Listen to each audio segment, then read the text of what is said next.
नमस्कार दोस्तों, जय हिंद जय भारत। मैं हूँ CL Saini, CDRK Saini B Ed classes में आप सभी का हार्दिक स्वागत है, अभिनंदन है। देखिए, हम हमारे चैनल के माध्यम से आप सभी के लिए पाठ योजना निर्माण कार्यक्रम लेकर आए हैं। इस पाठ योजना निर्माण कार्यक्रम के द्वारा आपको आपके शिक्षण विषयों पर पाठ योजनाओं का निर्माण करना बता रहे हैं। देखिए, आज की लाइव क्लास में हम हिंदी गद्य पाठ योजना क्रमांक 13 कक्षा 9 और लेखिका चपला देवी द्वारा रचित नाना साहब की पुत्री देवी मैना को भस्म कर दिया, इस टॉपिक पर आपको पाठ योजना का निर्माण करना बताएंगे। तो आप सब बने रहें हमारे साथ, हमारे चैनल के साथ। और यदि आप हमारे चैनल पर पहली बार आए हैं तो हमारे चैनल को सब्सक्राइब करें और पास ही बने बेल आइकन को जरूर दबावें। देखिए, हम जब भी गद्य पाठ योजना का निर्माण करते हैं तो सबसे पहले हम शामपट पूर्ति का निर्माण करते हैं। शामपट पूर्ति के अंतर्गत वही हम विद्यालय का नाम, कक्षा, दिनांक,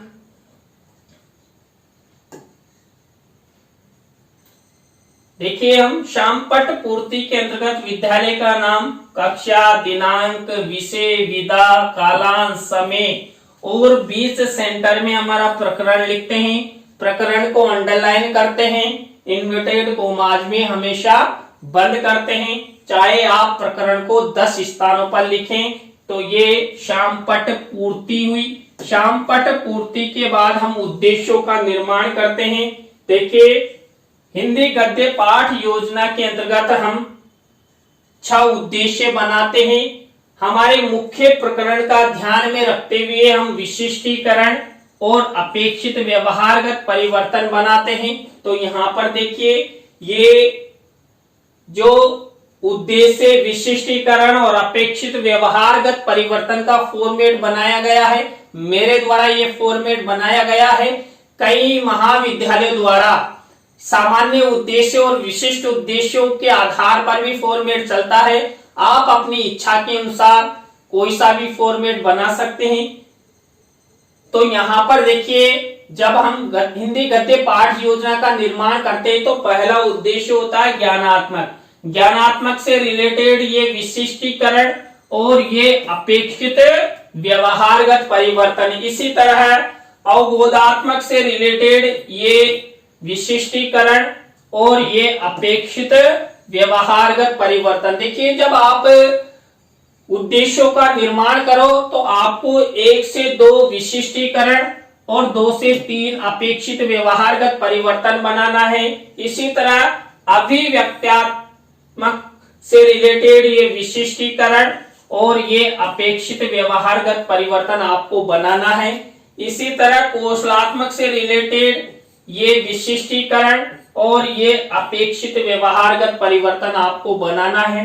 तो ये आप यहाँ पर देखिए, यहाँ पर उद्देश्य और मुख्य प्रकरण को ध्यान में रखते हुए ही यहाँ पर विशिष्टीकरण और अपेक्षित व्यवहारगत परिवर्तन बनाया गया है। इसी तरह 5वें नंबर का उद्देश्य होता है अभिरुच्यात्मक।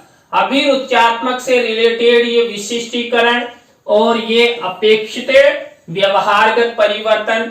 अभिवृत्त्यात्मक से रिलेटेड ये विशिष्टीकरण और ये अपेक्षित व्यवहारगत परिवर्तन। देखिए, आपको इस तरह हिंदी गद्य पाठ योजना में 6 उद्देश्यों का निर्माण करना है।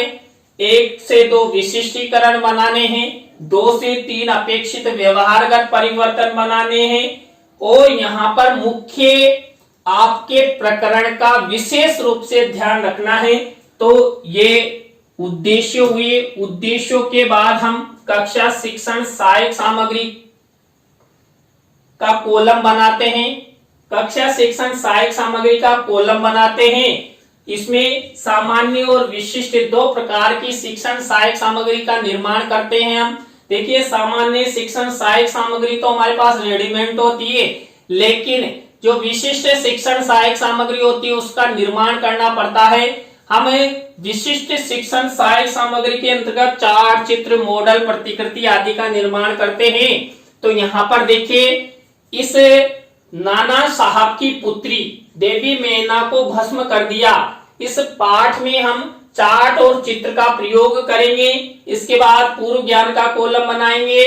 देखिए, पूर्व ज्ञान के अंतर्गत हम छात्र जो लेखिका चपला देवी द्वारा रचित नाना साहब की पुत्री देवी मेना को भस्म कर दिया, इस पाठ प्रकरण के बारे में सामान्य जानकारी रखते हैं। तो यहां तक आपको ये उद्देश्य कक्षा शिक्षण सहायक सामग्री और पूर्व ज्ञान का कॉलम बनाना है। इसके बाद हमारी मुख्य पाठ योजना शुरू होती है, जो होती है पहले शिक्षण बिंदु प्रस्तावना से। देखिए, प्रस्तावना के अंतर्गत हम 3 से 5 प्रश्न बनाते हैं। प्रश्नों में तारतम्यता होती है, जिग-जैग होता है, उत्तरों से प्रश्न बनाए जाते हैं और सरल से कठिन की और शिक्षण सूत्र का विशेष ध्यान रखा जाता है। और हम जो 3 से 5 प्रश्न बनाते हैं, ये प्रश्न छात्रों के पूर्व ज्ञान पर आधारित होने चाहिए, संक्षिप्त होने चाहिए, सरल होने चाहिए और जो छात्रों से उत्तर मिलता है उसी उत्तर से हमारे प्रश्न बनने चाहिए।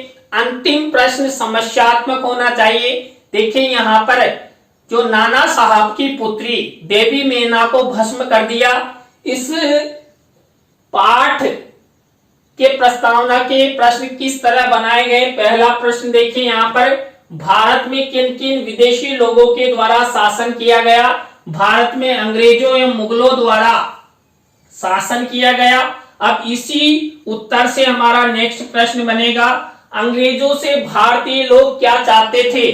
देखिए, भारतीय लोग उनसे स्वतंत्रता चाहते थे, उनसे मुक्त होना चाहते थे कि आप हमारे देश से चले जाए। अब इसी उत्तर से हमारा नेक्स्ट प्रश्न बनेगा, भारत में प्रथम स्वतंत्रता संग्राम किस नाम से जाना जाता है। भारत में प्रथम स्वतंत्रता संग्राम 1857 की क्रांति के नाम से जाना जाता है।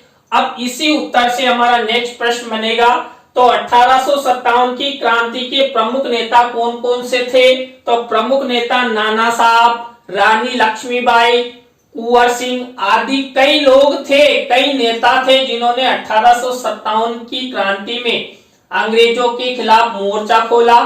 तो अब ये उत्तर मिला, इसी उत्तर से हमारा अगला प्रश्न बनना चाहिए, लेखिका चपला देवी द्वारा रचित नाना साहब की पुत्री देवी मेना को भस्म कर दिया गया।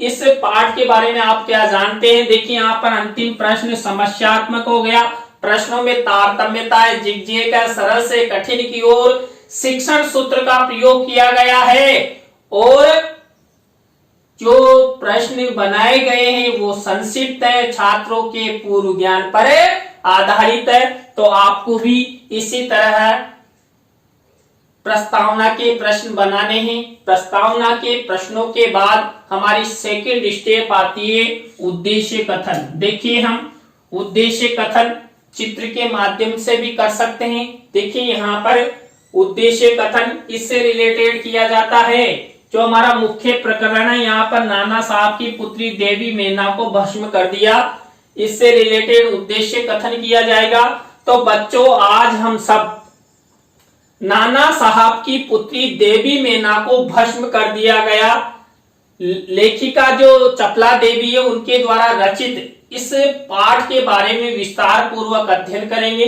तो आपको देखिए, ये चित्र शिक्षण सहायक सामग्री में लगाना है और इस तरह का फॉर्मेट बनाकर उद्देश्य कथन करना है। तो यहाँ तक ये हमारी पहली और दूसरी स्टेप हुई। थर्ड स्टेप आती है पाठ प्रस्तुतिकरण की। देखिए, पाठ प्रस्तुतिकरण के अंतर्गत हम क्या करते हैं, जो संबंधित प्रकरण पर हम पाठ योजना का निर्माण करने जा रहे हैं, उस प्रकरण के पृष्ठ संख्या को खोलने के लिए यहाँ पर छात्र अध्यापक, छात्र अध्यापिका, छात्र छात्राओं को निर्देशित करते हैं कि आप सब बुक खोलो और उस पाठ को पढ़ो।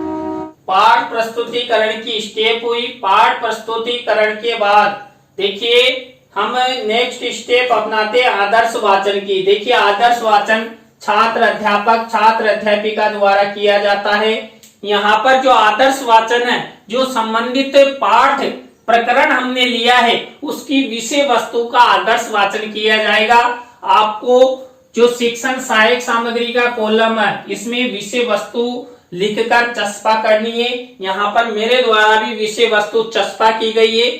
इसमें ये अंदर बंद है अभी डिब्बे में, ये हमारे जादू की छड़ी है, इसके द्वारा इसको खोला जाएगा, फिर आपको विषय वस्तु दिखाई देगी। तो देखिए यहाँ पर आदर्श वाचन का फॉर्मेट इस तरह आपको बनाना है। तो देखिए हम आपको विषय वस्तु दिखाते हैं। ये विषय वस्तु है, यहाँ पर नाना साहब की पुत्री देवी मैना को भस्म कर दिया गया, तो इससे रिलेटेड ये विषय वस्तु है। देखिए आप स्क्रीनशॉट ले लीजिए इस विषय वस्तु का। तो ये पहला पेज है और ये सेकंड पेज है। आप जितनी भी विषय वस्तु चाहते हैं उसके हिसाब से आप विषय वस्तु ले सकते हैं। आप 2 या 3 जितने भी चैप्टर लेना चाहते हो उतने चैप्टर आप ले सकते हैं और उन चैप्टर पर ही आपको पाठ योजना का निर्माण करना है। मैंने यहाँ पर अधिक विषय वस्तु ले लिए। एक दिन में इतनी विषय वस्तु लेकर पाठ योजना का निर्माण नहीं करते, हम 3 से 4 चैप्टर लेते हैं। एक पाठ को 2 या 3 अनुमिति में डिवाइड करते हुए हम पाठ योजना का निर्माण करते हैं। तो यहाँ पर ये विषय वस्तु क्या मिनीचर हुआ। इसके बाद आदर्श वाचन के बाद हमारी नेक्स्ट स्टेप आती है अनुकरण वाचन। देखिए अनुकरण वाचन छात्र छात्राओं द्वारा किया जाता है। जो छात्र अध्यापक छात्र अध्यापिका होते हैं ये छात्र छात्राओं को निर्देशित करते हैं कि जैसे हमने पढ़ा वैसे ही आप एक एक खड़ा होकर इस पाठ का अनुकरण वाचन करें। तो छात्र छात्रा उस पाठ को पढ़ते हैं। तो इस तरह आपको ये फॉर्मेट बनाना है अनुकरण वाचन का। अनुकरण वाचन के बाद हमारी नेक्स्ट स्टेप आती है अशुद्धि संशोधन की। देखिए अशुद्धि संशोधन जो अनुकरण वाचन के समय छात्र छात्राओं द्वारा की गई अशुद्धियों को यहाँ पर श्यामपट्ट की सहायता से शुद्ध करवाया जाता है। तो यहाँ पर देखिए श्यामपट्ट कार्य वाले कॉलम पर ये अशुद्ध शब्द और शुद्ध शब्द ब्लैक शीट का निर्माण करके आपको आपकी दैनिक पाठ योजना डायरी में सिल्वर कलर के पेन से यहाँ पर 7 से 8 अशुद्ध शब्द और शुद्ध शब्द दोनों लिखने हैं। आपको ये अशुद्धि संशोधन में ये फॉर्मेट अपनाना है। तो ये अशुद्धि संशोधन से रिलेटेड हमारी स्टेप हुई। इसके बाद हमारी नेक्स्ट स्टेप आती है काठिन्य निवारण। देखिए काठिन्य निवारण जो विषय वस्तु हमने यहाँ पर लिए प्रकरण से रिलेटेड उसमें से कोई जो भी शब्द है जिसको हम छात्रों को अच्छी तरह समझा सके, कठिन है, व्याकरण दृष्टि से अति महत्वपूर्ण है, ऐसे शब्द यहाँ पर लिए जाते हैं। देखिए मेरे द्वारा ये 6 से 7 शब्द लिए हैं, इनका अर्थ बताया है, कौन सी विधि प्रविधि से यहाँ पर छात्रों को समझाया जाएगा और प्रयोग यहाँ पर वही ब्लैक शीट का निर्माण सिल्वर कलर का पेन यहाँ पर यूज किया गया है।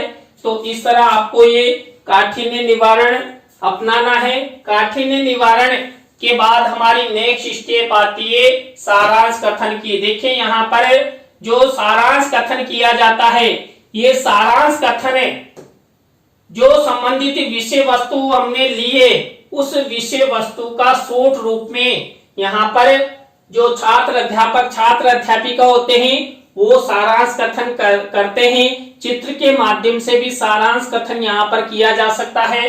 तो आपको ये शिक्षण सहायक सामग्री के कॉलम पे यहाँ पर एक सारांश कथन का मिनीचर आपको चस्पा करना है। देखिए मिनीचर मेरे द्वारा चस्पा किया गया है। तो ये सारांश कथन का आपको फॉर्मेट बनाना है। सारांश कथन के बाद यहाँ पर बोध प्रश्न बनाए जाते हैं।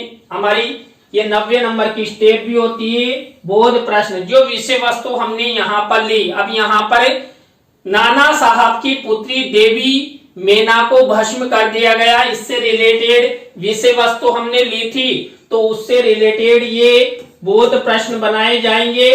यहाँ पर ये बोध उत्तर आपको बनाने हैं। इस तरह का फॉर्मेट आपको यूज करना है।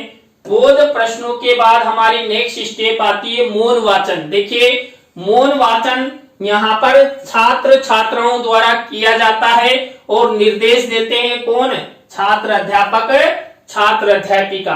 तो छात्र मौन रहकर जो संबंधित प्रकरण हमने यहाँ पर लिया है, इस प्रकरण का मौन वाचन करते हैं।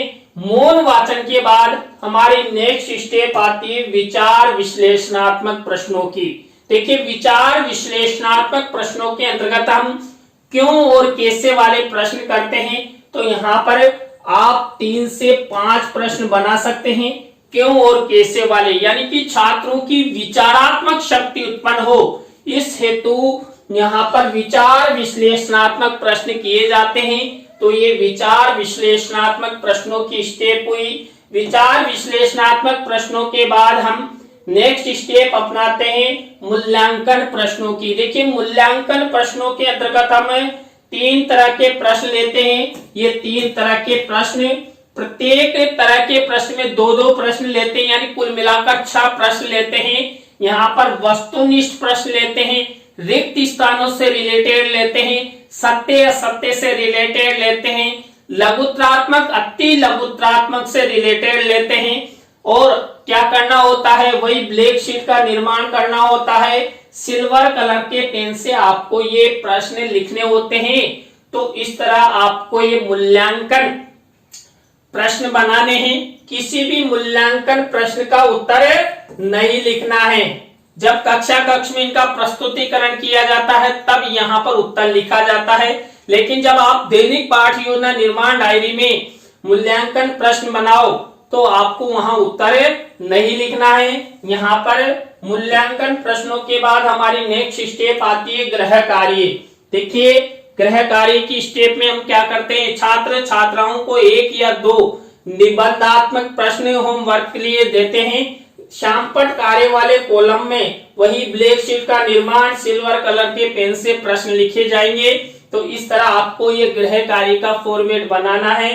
तो देखिए, आज की क्लास में हमने हिंदी गद्य पाठ योजना क्रमांक 13 के अंतर्गत जो नाना साहब की पुत्री देवी मेना को भस्म कर दिया, इस पाठ पर आपको पाठ योजना का निर्माण करना बताया। आज की क्लास आपको कैसी लगी कमेंट्स में हमें जरूर बताएं। अच्छी लगी हो तो लाइक करें, कमेंट्स करें और शेयर जरूर करें दोस्तों। और आप भी चाहते हैं सर द्वारा हमारे किसी भी कंटेंट पर पाठ योजना निर्मित की जाए तो आप हमारे इस व्हाट्सएप नंबर पर हमें मैसेज कर आप टॉपिक हमें सेंड करें। अंडर 10 डेज में आपको पाठ योजना उपलब्ध हो जाएगी। तो जय हिंद, जय भारत, राम राम साहब।